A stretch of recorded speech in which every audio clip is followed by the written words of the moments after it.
चने दाल की बर्फ़ी जो मुंह में घुल जाने वाली है, इसको आपने बना लिया तो कोई देखकर यकीन ही नहीं करेगा कि इसको आपने घर में बनाया है। इस बर्फ़ी को बनाने के लिए मैं एक सीक्रेट का इस्तेमाल करती हूँ, जो अभी आपको मैं बताऊँगी, जिसकी वजह से ये बर्फ़ी इतनी ज़्यादा शानदार बनती है। इसको बनाने के लिए मैंने आधा किलो के करीब चने का दाल लिया है। इसको 2-3 पानी साफ़ धुल लिया है मैंने।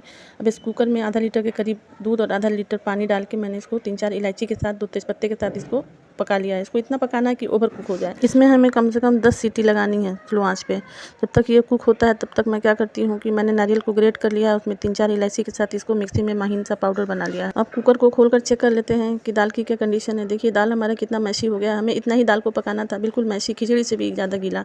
इससे जो बर्फ़ी का टेस्ट इतना ज़्यादा बढ़िया आता है ना। अब मैं इसको मिक्सी में या सिलबट्टे पे नहीं पीसूँगी। इसका ये दूसरा सीक्रेट है। एक छलनी की मदद से, एक झारे की मदद से मैंने दाल को धीरे-धीरे अच्छे से रब कर दिया है और सारा जो दाल है नीचे पाउडर फॉर्म में नीचे गिर गया है। वो इतना ज़्यादा मतलब सॉफ्ट होता है ना कि मुँह में दाल का टुकड़ा भी नहीं आता, मिक्सी में फिर भी रह जाता है। अब मैं कढ़ाई में लगभग 150 से 200 ग्राम के करीब देसी घी डालूँगी। उसमें ये चने का जो मैंने पेस्ट तैयार किया था इसको डाल के भूनूँगी। इसकी भुनाई में बहुत मेहनत लगता है। लगभग इसको भूनने में मुझे आधे घंटे लग गए। आधे घंटे में देखिए ये हल्का सा ब्राउन हो गया है। अब मैं दूसरे बर्तन में इसको पलट के इसी कढ़ाई में इस बर्फ़ी की चाशनी तैयार करूँगी। चाशनी बनाने के लिए मैंने 1 गिलास के करीब पानी लिया है और उसमें आधा किलो के करीब चीनी लिया है, क्योंकि अगर दाल आधा किलो है तो चीनी भी आधा किलो होना चाहिए। उसके बाद मैंने इसमें थोड़ा सा फूड कलर डाल लिया है और जो मिक्सी में मैंने नारियल का बुरादा और इलायची पीसी थी ना उसको भी डाल लिया। थोड़ा सा ग्रेटेड नारियल और डाल लेंगे और चाशनी को हमें घुलने तक पकाना है।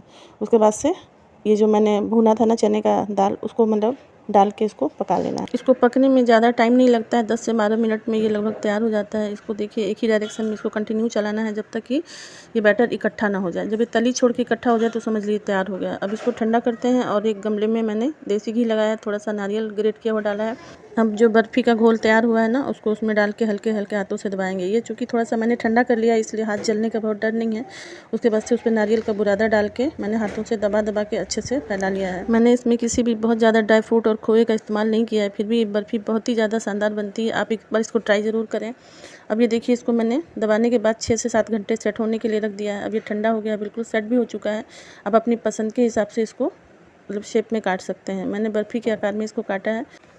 मुझे तो यकीन ही नहीं हो रहा था कि मैंने ऐसा भी कुछ बना लिया है। मैं तो अब थोड़ा-थोड़ा मैं भी बनाना सीख रही हूँ और ये देखिए देखने में कितना ज़्यादा डिलीशियस लग रहा है ना। अब मैं इसको मिठाई के डब्बे में डालूँगी ताकि ये देखने में और ज़्यादा मतलब अच्छा लगे। आज तो मेरे सास-ससुर खुशी हो जाएँगे, वो सोचेंगे कि वाह! क्या मेरी बहू ने बनाया है। अब मैं दिखा रही हूँ कि आपको ये कितना माउथ मेल्टिंग है। ये इतना ज़्यादा मतलब माउथ मेल्टिंग है ना, मुँह में डालते ही घुल जाएगा। देखिए ये कितना शानदार लग रहा है। आई होप आपको मेरे सीक्रेट और मेरी रेसिपी दोनों पसंद आई होगी। अगर पसंद आई हो तो अपना फीडबैक दें, दुआ में याद रखें। मिलती हूँ नई वीडियो में। अल्लाह हाफ़िज़।